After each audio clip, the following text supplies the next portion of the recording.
Bill Leishman a fait une multitude de choses dans sa vie. Artiste, concepteur, auteur, réalisateur, inventeur, militant écologiste, orateur public, si bien que lorsque des étrangers lui demandaient ce qu'il faisait comme métier, il répondait « Pourriez-vous commencer par une question plus facile? » Mais voici ce qui a rendu Bill Leishman célèbre partout dans le monde.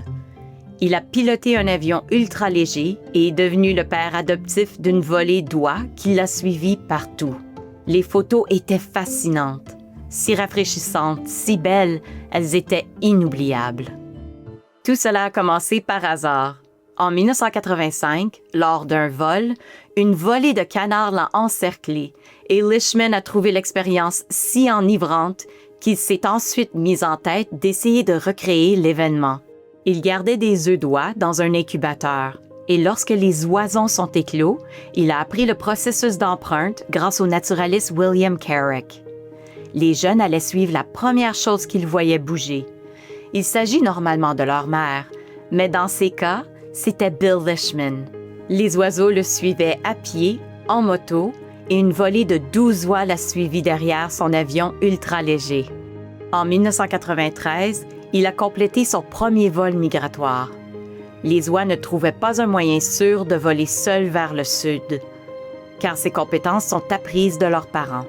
Leishman a mené 18 oies pour un vol de 650 km de sa maison en Ontario jusqu'à une réserve naturelle en Virginie.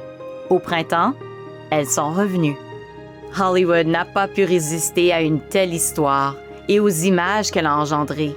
En 1996, le premier en vol, une version cinématographique romancée de la vie de Bill Leishman, a été nommé aux Oscars dans la catégorie de la meilleure photographie. Tout cela peut sembler amusant, mais les méthodes de Leishman ont été utilisées dans un but sérieux.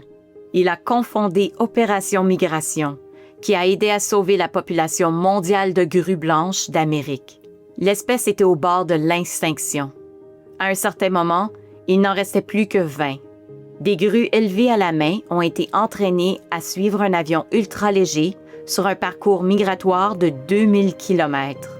En 2006, pour la première fois depuis plus de 100 ans, une grue blanche migratrice a éclos aux États-Unis. À cause de cela, et d'autres efforts de conservation, il y a aujourd'hui environ 800 grues blanches dans le monde. Un agent de la faune a affirmé qu'il s'agissait de l'équivalent, pour la faune, d'envoyer un homme sur la Lune. C'est un hommage approprié pour un héros de la faune.